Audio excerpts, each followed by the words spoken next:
In today's video, I'm going to show you real quick how to reset the oil indicator light on a 2020 Toyota Tacoma. This also works on a 2021 Toyota Tacoma as well.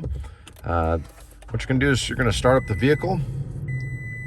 You'll notice when the vehicle starts, it's going to have a message saying that maintenance is required. You're going to press this little back button here. That's going to get you back to this main page here.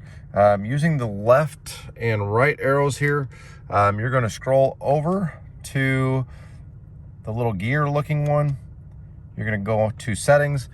Then to select it, you're going to press the little dot button.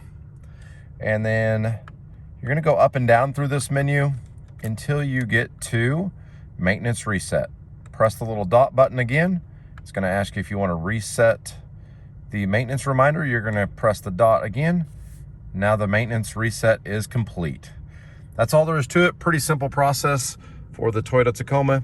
If you thought this video was helpful, please give it a like, comment with any questions, and subscribe to help us make more videos just like this. Thanks for watching.